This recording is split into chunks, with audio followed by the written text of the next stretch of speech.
Before we begin, don't forget to subscribe, like, and share to keep making horror stories. Thank you very much. Let's start the story. The Whispering Woods were notorious for their eerie beauty and the countless legends that shrouded them. Few dared to venture there after sunset, and even fewer returned to share their tales.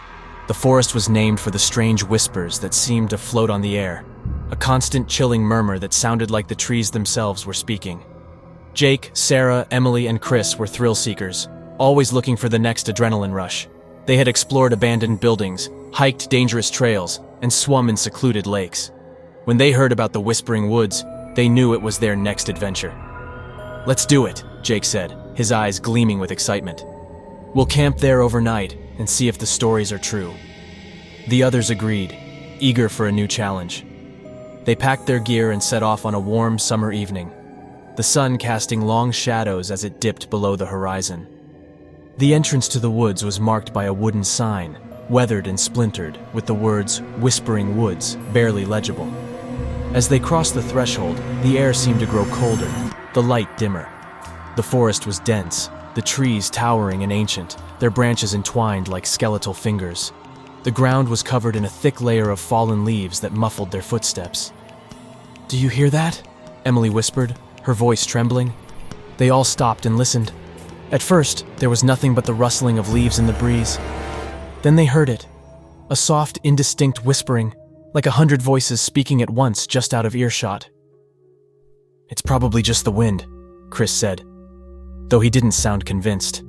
They pushed on, deeper into the woods, until they found a small clearing.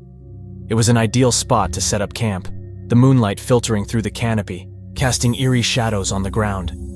They quickly pitched their tents and gathered around a small fire, the flickering flames providing a semblance of warmth and security. Jake pulled out a flashlight and shone it around the clearing. "All right, who's up for some ghost stories?" he asked, grinning. Sarah rolled her eyes, as if this place isn't creepy enough already. But Jake insisted, and soon they were sharing tales of haunted houses and vengeful spirits, each story more terrifying than the last. The whispering in the woods seemed to grow louder, as if the trees themselves were listening. "I think we should call it a night," Emily said, her voice shaky. "This place is giving me the creeps." The others agreed, and they retreated to their tents, the fire slowly dying down to embers. The whispering continued, a constant, unnerving presence. Jake lay in his sleeping bag, staring at the tent's nylon ceiling, unable to shake the feeling that they were being watched. He finally drifted off to sleep, only to be jolted awake by a blood-curdling scream. He scrambled out of his tent, heart pounding, to find Sarah standing in the clearing, her face pale and eyes wide with terror. "What's wrong?" Jake asked, rushing to her side. I saw something," she stammered. "A figure standing at the edge of the clearing. It was watching us." The others emerged from their tents, their faces reflecting Sarah's fear. They looked around but saw nothing unusual. The whispering had grown louder, more insistent, filling the air with its eerie chorus.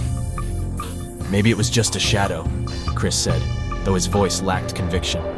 "We should leave," Emily said, her voice urgent. "This place isn't right." Jake hesitated, but then nodded.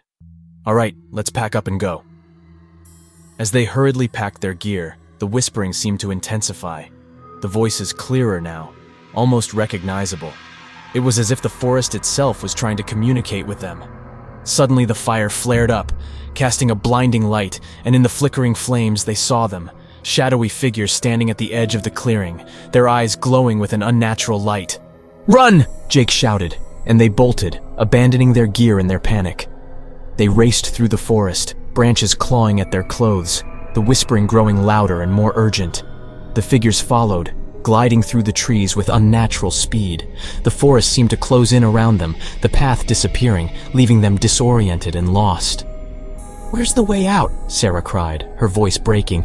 "I don't know," Jake shouted back. "Just keep running!" They stumbled into another clearing, this one even darker and more foreboding. The figures were closer now, their whispers turning into hisses. The friends huddled together, panic gripping them. "We're trapped," Chris said, his voice a hoarse whisper. Suddenly the ground beneath them began to tremble, and a deep, rumbling voice emerged from the earth itself. "You should not have come here," it intoned. "The Whispering Woods are not for the living." The friends screamed as the ground opened up beneath them, and they were swallowed into darkness. The whispering voices surrounded them, echoing in their minds, filling them with dread. Jake opened his eyes to find himself lying on the forest floor, the morning sun filtering through the trees. He sat up disoriented and saw the others sprawled nearby, also waking up. They looked around, confused and frightened, but the figures were gone. The whispering silenced. "Was it a dream?" Emily asked, her voice trembling. "I don't think so," Jake replied, his own voice shaky. "Look." He pointed to the edge of the clearing where their gear lay scattered, just as they had left it. They gathered their things in silence, each lost in their thoughts. As they made their way out of the forest, the whispering began again, faint and distant, a chilling reminder of their night in the Whispering Woods. They never spoke of that night again, but the memory haunted them, the whispers echoing in their minds. And the legend of the Whispering Woods grew, another chapter added to its dark and mysterious history.